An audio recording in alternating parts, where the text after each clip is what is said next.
오늘 은혜 받으실 말씀은 사무엘상 16장 12절에서 13절까지의 말씀이 되겠습니다. 사무엘상 16장 12절에서 13절의 말씀을 우리 한 목소리로 합독하도록 하겠습니다. 이에 사람을 보내어 그를 데려오매 그의 빛이 붉고 눈이 빼어나고 얼굴이 아름답더라. 야훼께서 이르시되 이가 그니 일어나 기름을 부으라 하시는지라. 사무엘이 기름 뿔병을 가져다가 그의 형제 중에서 그에게 부었더니 이날 이후로 다윗이 야훼의 영에게 크게 감동되니라. 사무엘이 떠나서 라마로 가니라. 아멘. 우리 제목을 한번 따라해 주시겠습니다. 야훼의 영에게 크게 감동되니라. 아멘. 야훼의 영에게 크게 감동되니라 라는 제목으로 잠시 은혜를 나누도록 하겠습니다. 이스라엘의 선지자 겸 선견자였던 이 사무엘이 하나님의 명령으로 이스라엘의 두 번째 왕을 세우기 위해서 베들레헴에 있는 이새의 집에 도착하였습니다. 그 집에 가니까 아들 7명이 쭉 줄을 서 있었는데 첫째 아들서부터 쭉 보았는데 하나님은 첫째도 아니고 둘째도 아니고 7째까지 모두 새롭게 세울 왕이 아니라고 하였습니다. 그래서 사무엘 선지자가 이새에게 혹시 이 자리에 있는 아들 외에 또 다른 아들이 있는가 물었을 때에 들에서 양을 치고 있는 다윗의 이야기를 합니다. 그래서 사무엘이 그 아들을 속히 데려오게끔 사람을 보내달라고 부탁하였습니다. 사무엘상 16장 12, 13절에 이에 사람을 보내어 그를 데려오매 그의 눈이 붉고 눈이 빼어나고 얼굴이 아름답더라. 야훼께서 이르시되 이가 그니 일어나 기름을 부으라 하시는지라. 사무엘이 기름 뿔병을 가져다가 그의 형제 중에서 그에게 부으니 이날 이후로 다윗이 야훼의 영에게 크게 감동되니라. 사무엘이 떠나서 라마로 가니라 기록하고 있습니다. 사람들의 이견이 있습니다. 과연 다윗의 인생의 전성기가 언제였을까? 어떤 이들은 골리앗과의 전쟁에서 승리했을 때가 그의 인생의 가장 큰 전성기였을 것이다 라고 이야기합니다. 또 어떤 이들은 광야 생활을 잘 마친 후에 이스라엘의 두 번째 왕이 되었을 때가 다윗의 인생의 전성기였을 것이다 라고도 이야기합니다. 근데 제가 개인적으로 생각했을 때는 다윗 인생의 진정한 전성기는 오늘 우리가 함께 읽었던 이 본문에 하나님의 영에게 크게 감동된 그때서부터라고 저는 생각을 합니다. 왜냐하면 사람의 인생에 있어서 자기의 계획대로 무엇을 한다는 것은 자기 노력만큼의 결과를 얻을 수가 있습니다. 근데 하나님의 영이 한 사람을 선택하시고 그에게 임하였을 때에는 하나님께서 나타내시고자 하는 일이 나타나기 때문에 그 사람의 인생의 진가가 그때서부터 나타나는 것입니다. 이 사도행전에 기록된 사도들의 삶을 보아도 그렇고 영국 교회의 성령 충만했던 시대도 그렇고 우리 한국의 여의도 순복음 교회를 보아도 그렇습니다. 과거에서부터 오늘까지 하나님은 하나님의 영을 통해서 나라를, 교회를, 개인의 삶을 변화시키셔서 오늘날까지 오셨기 때문에 다윗의 인생의 전성기도 하나님의 영이 충만히 부어졌을 때부터 그리고 오늘날 이 자리에 앉아 계신 우리들에게도 하나님의 전성기는 계속해서 이어져 가는 줄 믿습니다. 다윗의 인생은 사실 한 목동의 인생이었습니다. 그런데 그에게 하나님의 영이 임한 후에 그가 한 나라의 왕이 되기까지 하나님은 그의 인생을 축복해 주셨습니다. 저는 오늘 이 말씀을 통해서 다윗에게 임하였던 이 성령과 또 하나님께서 다윗에게 부어주시는 두 가지 축복에 대해서 말씀을 나누면서 우리의 기도의 자리를 이어서 가보도록 하겠습니다. 첫 번째로 하나님께서 이 다윗에게 또 우리에게 주시는 귀한 축복은 사명을 주셨다는 것입니다.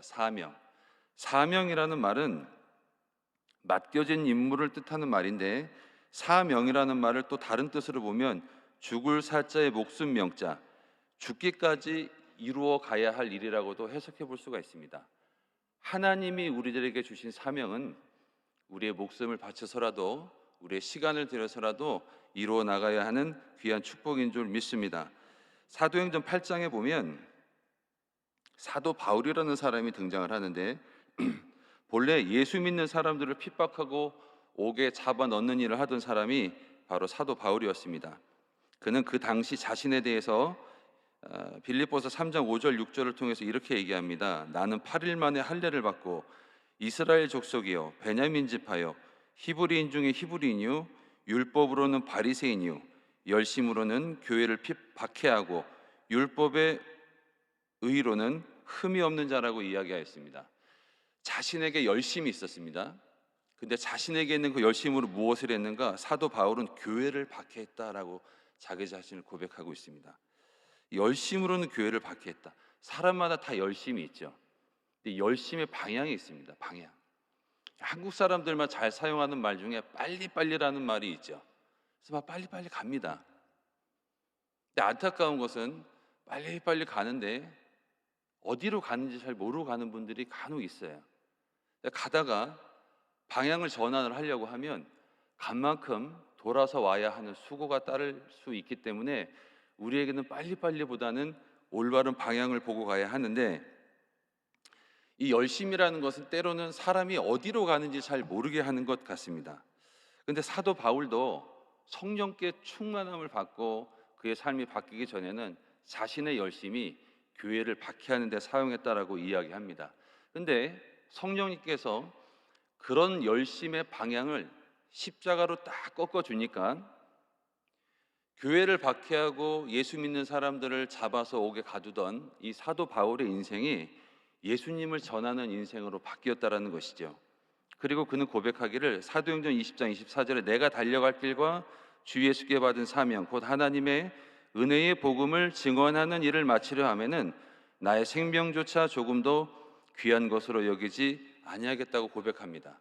자기에게 달려갈 길을 발견하게 해준 그 성령님에 대해서, 그리고 자신의 인생을 변화시켜 주신 성령님에 대해서 사도 바울은 이렇게 고백하고 있는 것입니다. 성령님께서 해주시는 가장 큰 축복이 무엇일까? 삶의 방향을 전환시켜 주는 것입니다. 내가 모르는 삶, 우리가 오늘을 살아본 적이 없고 내일이라는 땅을 밟아본 적이 없지 않습니까?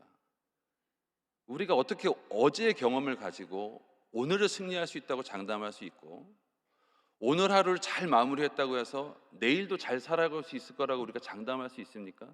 그런 삶을 살아갈 수가 없는데, 성령께서는 그런 하루하루의 삶을 살아가는 우리들의 방향을 옳은 방향으로 인도해 주시고 축복의 방향으로 잡아 주신다라는 것입니다. 제가 가끔 보면 정말 교회 안에는 성도님들을 위해서 열심히 기도해 주시는 성도님들도 계시지만 아주 교회를 힘들게 하시는 분들을 가끔 만나는 경우가 있습니다. 그런 분들을 만나면 목회자들의 기도가 많아지죠. 아침에도 기도하고 점심에도 기도하고 저녁에도 기도하고, 그분이 나타나면 더 크게 기도를 해야 되는 아주 답답한 상황을 겪을 때가 있습니다. 저도 한 번은 그런 분을 만난 적이 있는데 참 마음이 답답하더라고요. 그리고 또 그런 분들에게 교회에서 중책을 맡겨놓으면 그분과 함께 뜻을 맞춰서 목회를 한다는 것이 쉽지가 않습니다. 그래서 마음속에 평안함이 없습니다.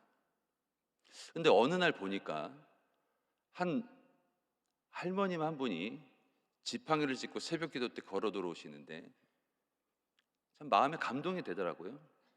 아니 몸이 온전하신 분들도 새벽에 잘 못 오실 때가 있는데 그렇게 새벽에 지팡이를 짚고 오는 그 권사님을 보면서 참 그분이 어떤 기도를 하든지 하나님이 귀하게 들어주시겠다라는 생각을 했습니다. 근데 나중에 알고 보니까 그 교회를 시끄럽게 하는 그분의 어머님이 그 지팡이를 짚고 온 그 권사님이셨습니다. 근데 제가 그때 그런 생각을 해봤어요. 그분에게 기회가 있겠다. 왜냐하면 기도해 주시는 어머니가 있으니까 지금은 그 방향을 잘못 잡고 사람들에게 좀 불편함을 줄 수 있는 삶을 살아갈지 몰라도 그 어머니가 기도하시니까 성령님께서 그 어머니의 기도를 통해 그의 삶의, 그의 생각의 방향을 바꿔주실 수 있겠구나라는 생각을 해본 적이 있습니다. 성령님께서 우리들에게 주시는 역사가 그겁니다. 잘못된 방향을 옳은 방향으로 꺾어주시는 것이죠. 세상에서 교회로 바꿔주시고 사람의 방향에서 성령의 방향으로 바꾸셔서 예수 그리스도의 십자가를 향하게 해주시는 줄 믿습니다. 그러면 다윗의 인생의 사명이 무엇일까?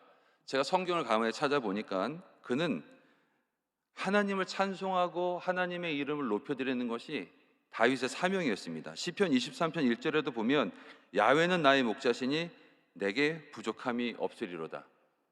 우리 모두가 부족함이 많지 않습니까? 근데 그 부족함이 많은 내 인생인데 야훼 하나님 때문에 그 부족함이 부족하지 않은 것으로 바뀐다는 것입니다. 즉 만족한다는 것이죠.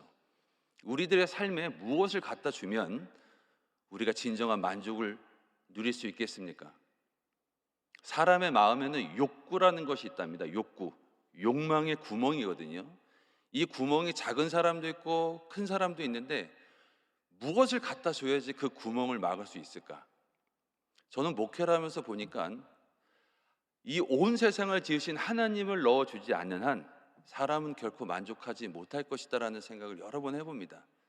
그래서 다윗은 여호와가 나의 목자가 되셨을 때 비로소 나는 만족할 수 있는 존재입니다 라고 고백을 하게 된 것이죠. 시편이 총 150편으로 이루어져 있는데 그 중에 73편의 시가 다윗이 지은 시이고 그는 그 시를 통해서 하나님을 찬양하고 예배하면서 사명을 이루는 삶을 살아갔습니다. 그러던 어느 날 하나님께서 이 다윗을 이스라엘 사람들이 부르는 아카시아 골짜기라는 곳으로 인도합니다. 이스라엘 사람들은 그 골짜기를 아카시아 골짜기라고도 이야기하고 엘라 골짜기라고도 부르는데 이 장소는 장마가 올 때면 골짜기에 물이 범람합니다. 그리고 장마가 끝나고 나면 범람했던 물이 빠지면서 골짜기 바닥에 크기가 다른 매끄러운 돌들이 발견이 된다는 겁니다. 성경학자들의 주장에 의하면 이 골짜기의 이름이 엘라 골짜기인데 다윗이 이 골짜기 바닥에 있는 그 매끄러운 돌 5개를 가지고 골리앗과 싸웠다라는 주장을 할 때가 있습니다. 사무엘상 17장 1절 3절에 보면 블레셋 사람들이 그들의 군대를 모으고 싸우고자 하여 유다에 속한 소고에 모여 소고와 하세가 사이에 에베스 딥남에 진침해 사울과 이스라엘 사람들이 모여서 엘라 골짜기에 진치고 블레셋 사람들을 대하여 전열을 벌였으니 블레셋 사람들은 이쪽 산에 섰고 이스라엘은 저쪽 산에 섰고 그 사이에는 골짜기가 있었더라 이야기합니다. 이 엘라 골짜기에서 다윗이 매끄러운 돌 5개를 가지고 골리앗과 싸우게 됐다라는 것입니다. 근데 저는 이 장면을 보면서 여러 번 그런 생각을 해봅니다. 왜 다윗이 골리앗과 싸웠을까? 그 자리에는 전쟁을 대비해서 매일같이 군사 훈련을 받던 군사들이 많았을 것이고 또 칼을 차고 갑옷을 갖고 있었던 왕과 왕자도 있었을 것인데 왜 하필 목동 다윗이 나가서 블레셋 장수 다윗과 싸우게 되었는가 말입니다. 이제 성경을 보니까 특별한 이유는 없고 아무도 나가지 않으니까 다윗이 나간 겁니다.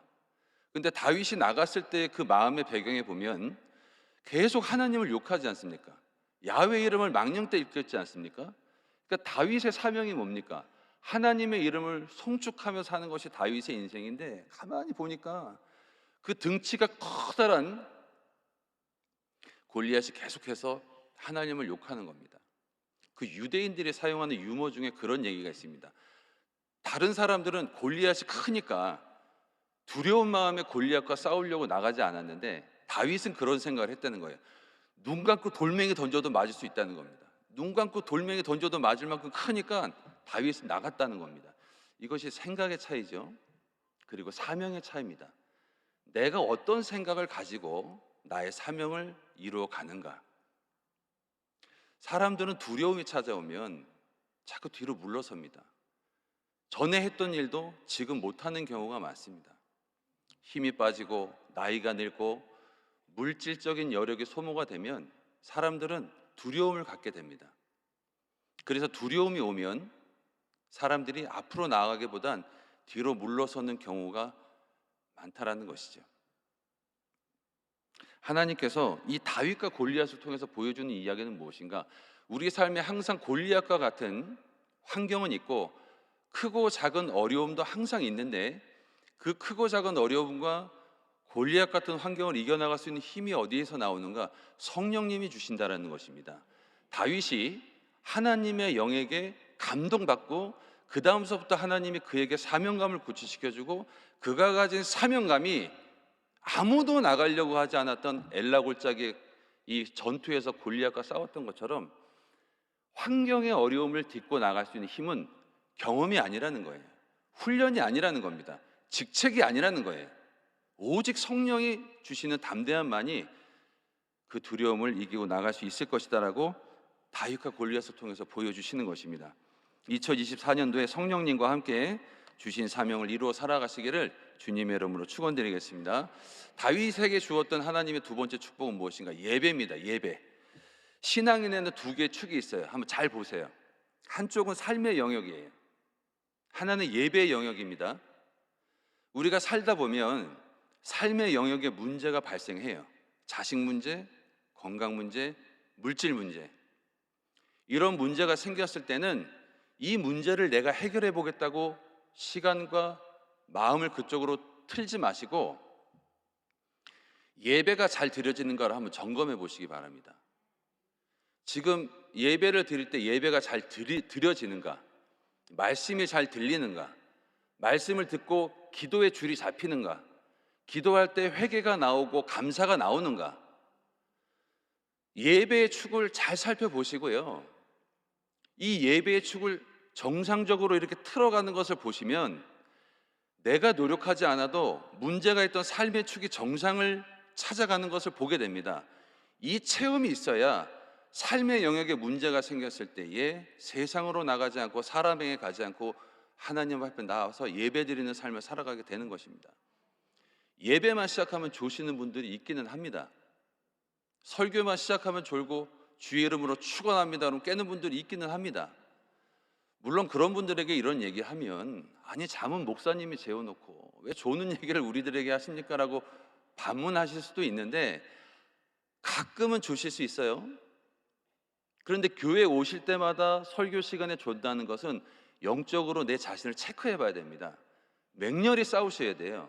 일주일에 한 번 교회 와서 말씀 듣고 집으로 가서 한 주일을 사셔야 되는데 그 시간까지도 꿀잠을 주무시면 육체는 좋아할지 몰라도 영적으로는 매 순간 실패할 수밖에 없습니다.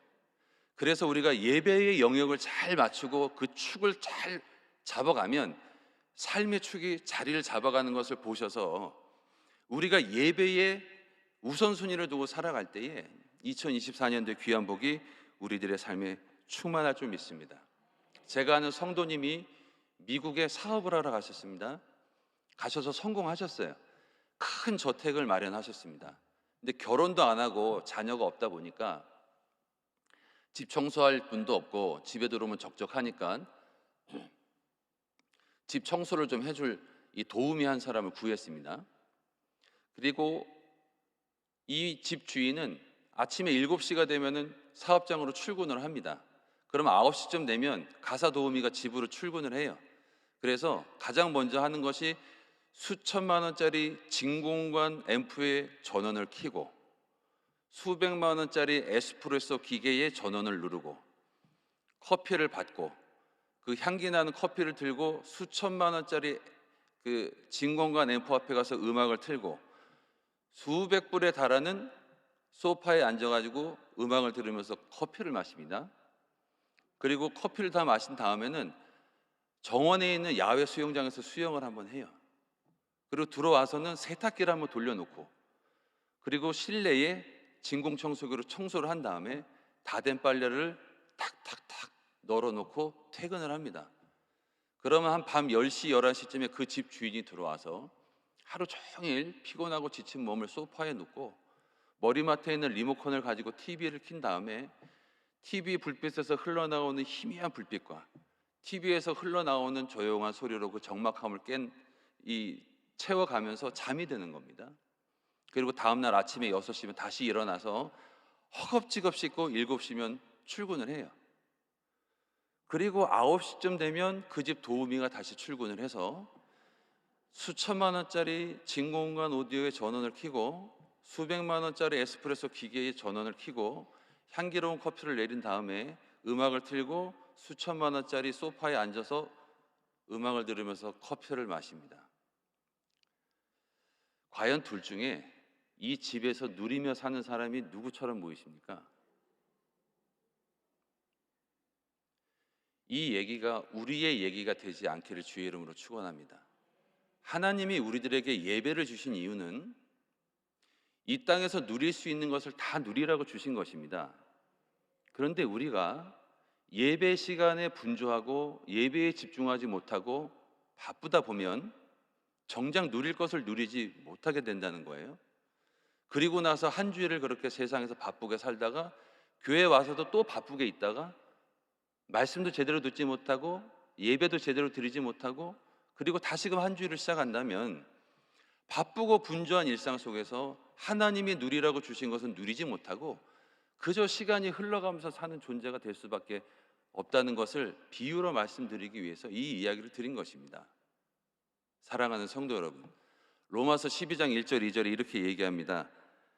그러므로 형제들아 내가 하나님의 모든 자비하심으로 너희를 권하노니 너희 몸을 하나님의 기뻐하시는 거룩한 산 제물로 드리라. 이는 너희가 드릴 영적 예배니라 말씀하고 있습니다. 예배가 잘 드려지면 이 축이 딱 맞아져 가면 삶의 영역의 축복은 우리가 모두 누려갈 수가 있습니다. 2024년을 하나님이 우리들에게 다시 주신 이유가 무엇이겠습니까? 예배입니다. 예배 잘 드리고 예배 속에서 은혜 받고 그 힘으로 한 주일을 승리하며 살아가면서 주신 삶의 영역을 행복하게 살아가라고 예배를 주신 것입니다. 오늘 이 말씀 속에서 다윗이 하나님의 영역에 크게 감동된 다음서부터 그의 인생은 끝없는 고난이었지만 끝없는 누림이 있었고 하나님과의 동행이 있었다는 것을 우리는 잘 압니다. 오늘 이 본문을 가지고 제가 드리고 싶었던 이야기는 우리에게도 하나님이 하나님의 성령을 부어주셔서 우리에게 사명을 주시고 그 사명을 이룰 수 있는 힘을 예배에서 주시고 예배에서 주신 그 힘을 가지고 행복을 누리면서 살아가라고 오늘 이 말씀을 주셨는지 믿습니다. 2024년 새해가 밝았는데 하나님의 영역에 감동된 다윗의 삶에 사명과 예배의 축복이 있었듯이 2024년도에 성령님과 함께 주신 사명을 잘 감당하시고 예배 가운데 축복을 누리며 살아가시기를 주님의 이름으로 축원드리겠습니다. 거룩하신 하나님 감사합니다. 오늘 우리에게 주신 야훼의 영역에 크게 감동된 이 말씀이 다윗의 말씀이요 우리 귀한 성도님들의 삶의 축복이 되게 하여 주옵소서. 다윗에게 사명이 있었듯 우리도 그 사명이 발견되어지고 다윗이 하나님의 영으로 말미암아 그 사명을 감당하였던 것처럼 우리도 그 사명을 감당해 나갈 수 있도록 성령님 도와주옵소서. 그리고 매 순간 우리에게 주신 예배 가운데 승리하며 살아가게 하여 주셔서 누리는 인생을 살아갈 수 있도록 축복하여 주옵소서. 감사드리며 예수님의 이름으로 축복하며 기도합니다. 아멘.